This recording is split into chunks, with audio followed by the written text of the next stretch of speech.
예수님 탄생 시에 동방 박사들이 예루살렘 이르러 사람들에게 물어봤습니다. 유대인으로 왕으로 나시니가 어디 있습니까? 우리가 그에게 경배하러 왔습니다. 학자들은 이 동방 박사들을 아라비아 지역에서 온 사람들로서 천문학과 섬성하게 많은 지식을 가진 현자들로 추측하고 있습니다. 한 이상한 별이 하늘에 호련히 나타났습니다. 이 박사들은 이 별이 보통 별이 아니라 메시아 인류의 구주가 하나님으로 이 땅에 오신 것을 알려주는 별임을 확실히 알았습니다. 아마 하나님이 어떤 계시로 깨닫게 해주신 것 같아요. 이 메시아 구주를 박사들은 유대인의 왕으로 호칭합니다. 이 별로 인해 유대 땅 예루살렘까지 찾아온 것입니다. 그런데 예루살렘에 갔을 때 사람들이 당연히 알 줄 알았더니 전혀 유대인의 왕이 난 줄도 모르고 이 사람들은 내심 깜짝 놀랐습니다. 그 땅을 다스리고 있던 헤로드 왕과 사람들은 소동을 쳤습니다. 성경 박사들인 서기관들이 호출을 되어서야 메시아 탄생 장소가 베들레헴인 것이 밝혀졌습니다. 박사들이 베들레헴을 향하여 발을 옮기자 그 별이 다시 호련히 그들 앞에 나타나 아기 예수가 계신 곳으로 그들을 인도했습니다. 그들은 아기 예수께로 인도한 별을 보고 가장 크게 기뻐하고 기뻐했습니다. 저희가 별을 보고 가장 크게 기뻐하고 기뻐하더라. 그들이 아기 예수 계신 집으로 들어가 큰 기쁨으로 아기 예수를 경배하며 예물을 드렸습니다. 오늘 이 박사님들에게 우리가 몇 가지를 주목하면서 은혜를 받아야 되겠습니다. 자, 여러분, 이 박사들에게 주목할 수 있는 바가 뭡니까? 첫째는 구도자의 열정입니다. 흔히 무엇을 많이 하는 분들은 열정이 결여되어 있거나 열정이 부족하기 쉬운데 이 현자들은 그렇지 않았습니다. 이들의 구도자의 열정이 어떻게 나타나고 있습니까? 그들의 이말 가운데 저들의 구도자의 열정이 나타나고 있습니다. 유대인의 왕으로 나시니가 어디 계십니까? 세상을 건지실 구주 왕에 대한 갈급함이 그들의 말 가운데 묻어나고 있습니다. 구원의 길을 찾는 그들의 갈급한 심령을 엿보게 하는 말입니다. 세상을 혼란과 어둠에서 모든 악에서 건지고 세상에 평화와 안식을 주며 의와 권능으로 세계를 다스릴 그 왕을 사모하는 심령이 이들의 마음 가운데 있었던 것이 유대인의 왕으로 나시니가 어디 계십니까? 우리가 그를 찾아 경배코자 합니다 하는 이 말 가운데 나타나 있습니다. 구도자의 열정이 그들에게 또 어떻게 나타나 있습니까? 멀고 먼 길을 찾아온 그들의 수고에서 보여집니다. 그들이 우리가 동방에서 그의 별을 보고 그에게 경배하러 왔나라고 말한 바대로 메시아 탄생의 출현을 알리는 별을 보고 그들은 이 왕에 대해 좀 더 자세히 알아보고 경배하려고 동방으로부터 예루살렘까지 왔습니다. 아마 그들은 이렇게 말할 수도 있었을 것이에요. 그 왕이 참으로 태어났다면 머지않아 우리나라에도 그에 대한 소식을 들을 것이다. 그때 가서 경배드려도 늦지 않을 거야. 그러나 그들은 더 알고 더 잘 알고 싶은 마음에 견딜 수가 없어서 그를 찾아 나서는 먼 여행길을 떠났습니다. 여러분, 진실로 그리스도를 알고 그를 찾기를 열망하는 사람들은 그를 찾는 데 따른 수고를 아끼지 않습니다. 때로는 고통도 개의치 않을 것입니다. 이 박사들과 예루살렘에 소집된 당시 유대 선생들인 서기관들과는 얼마나 대조적인지 몰라요. 그들은 성경에 대해 박식하고 오실 메시아에 대하여 아는 것이 많았고 심지어는 동방 박사들에게 메시아가 어디 탄생할 장소까지 가르쳐 줬어요. 그런데 그들은 팔짝이고 가만히 있었습니다. 메시아에 대해서 단순하고 소박한 지식밖에 없었던 이 동방 박사들은 오히려 찾아갔어요.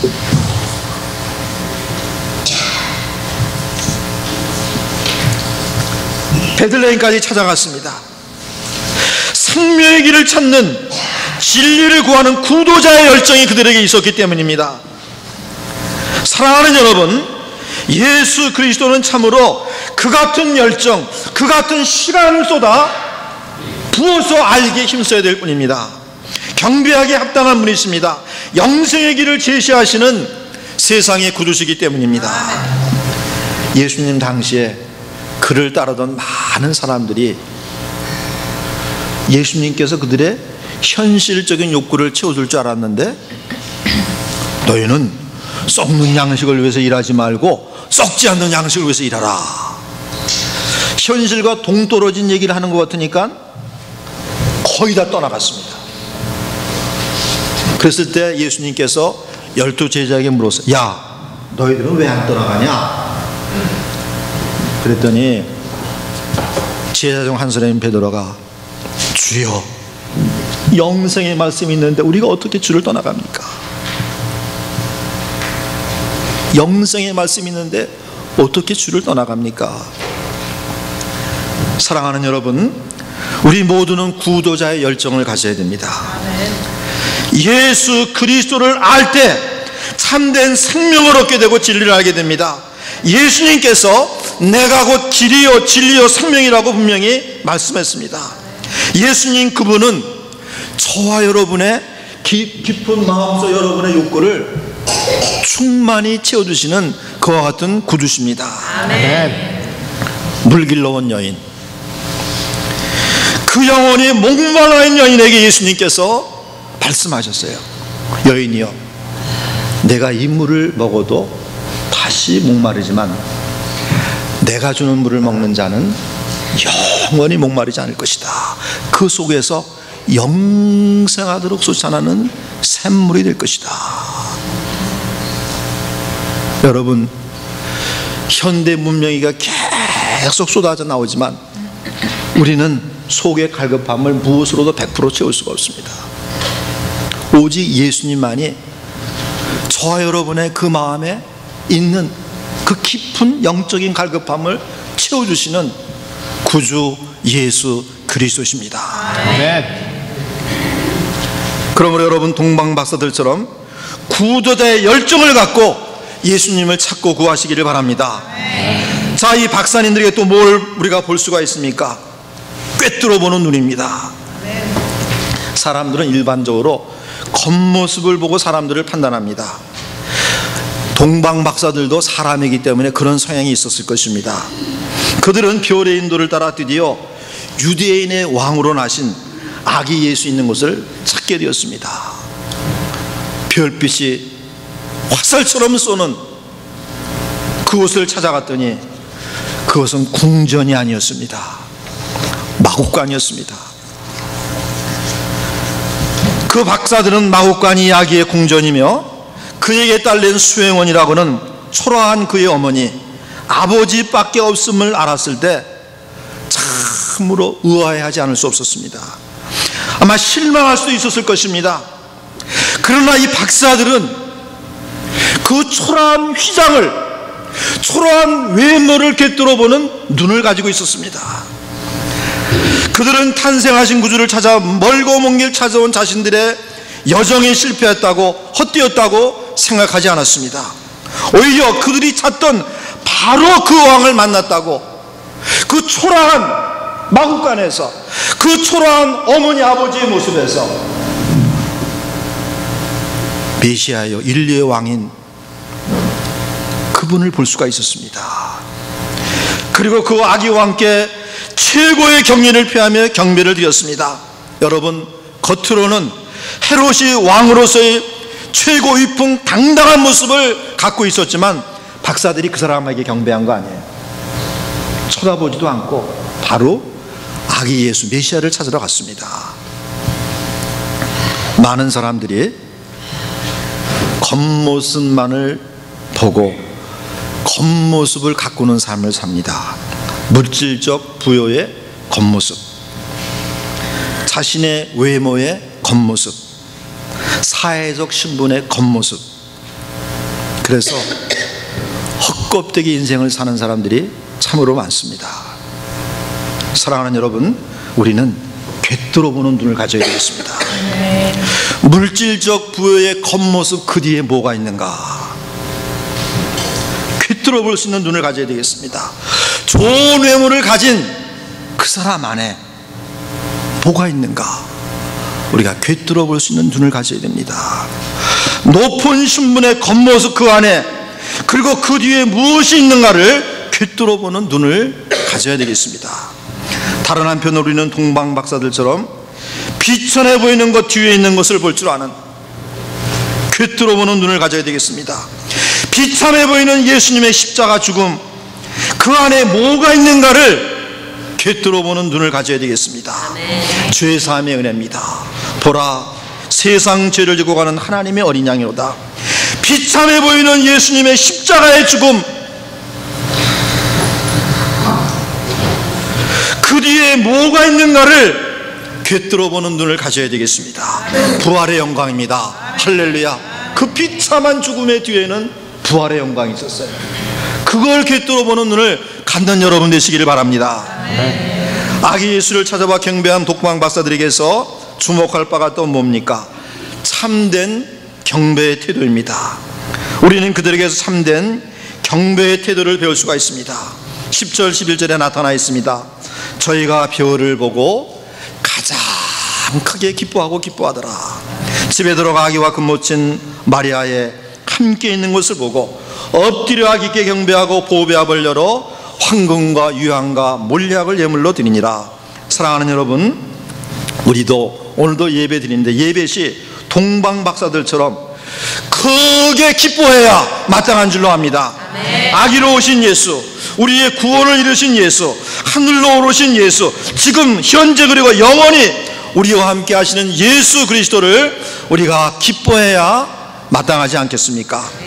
그를 우리 위하여 보내주신 하나님을 기뻐해야 마땅하지 않겠습니까?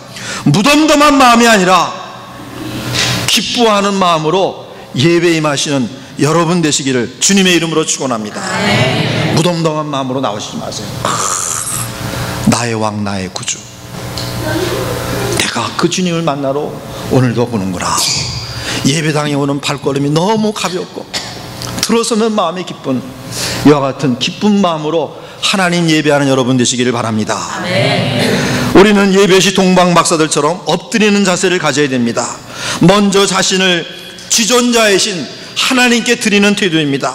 우리는 옷깃을 여미는 자세로 먼저 자기 자신을 하나님께 드리는 것이 예배의 큰 특징이 되어야 됩니다. 예배시 여러분, 하나님의 거룩한 임재를 의식하시고 그에 합당한 태도를 취해야 됩니다. 여러분, 백악관에 미스터 오바마 만나러 갔는데 시간을 어길 수가 있겠습니까? 오바마를 만나면서 부주의하거나 산만하게 행동을 할 수 있겠습니까? 개인적으로 사사롭게 행동할 수 없습니다. 사랑하는 여러분, 예배 드리러 나올 때 부디 이 점을 꼭 기억하시길 바랍니다. 우주의 왕이신 하나님, 지존자이신 하나님, 왕의 왕이신 하나님을 배웠고 자신을 드리기 위해서 나온다는 이 사실을 꼭 기억하시는 여러분 되시기를 바랍니다. 우리도 예배시 동방 박사들처럼 예물을 드려야 되겠습니다. 참으로 귀한 것을 예물로 드려야 되겠습니다. 이 박사들은 보배압을 열어서 황금과 유향과 몰약을 예물로 드렸습니다. 값진 것 드렸습니다. 여러분, 동방에 부자들이 아니었어요. 박사들, 학자들이었습니다. 학자들이 무슨 돈이 그렇게 많겠습니까? 근데 가장 귀한 것을 예물로 드렸습니다. 사랑하는 여러분, 우리도 예배시 귀한 예물, 최선의 예물을 드려야 되겠습니다. 하나님께서 기뻐하시고 칭찬하시고 상 주실 것이 틀림이 없습니다. 주 예수님께서는 아주 작은 돈이었지만, 요즘 돈으로 말하면 few dollars, 아주 작은 돈이었지만 그 가난한 과부가 그것을 하나님 앞에 예물로 드렸을 때 그 과부를 칭찬했습니다. 저들은 부요한 중에 얼마를 드렸거니와 이 과부는 없는 중에 자신의 것을 다 드렸다. 이 여자야말로 하나님 앞에 가장 많은 예물을 드린 자라고 칭찬했습니다. 사랑하는 여러분, 최선의 예물을 하나님께 드리는 예배자가 됩시다. 우리는 주 예수의 탄생을 기념하며 축하하는 오늘 주일에 멀고 먼 곳에서 아기 예수를 찾아와 경배한 동방 박사들을 주목하여 살폈습니다. 우리도 그들처럼 마음에 뜨거운 구도자의 열정을 가져야 되겠습니다. 우리도 그들처럼 겉모습만 보는 것이 아니라 꿰뚫어 보는 눈을 우리도 가져야 되겠습니다. 그리고 그들의 참된 예배의 태도를 본받는 저와 여러분 되기를 바랍니다. 기도하겠습니다.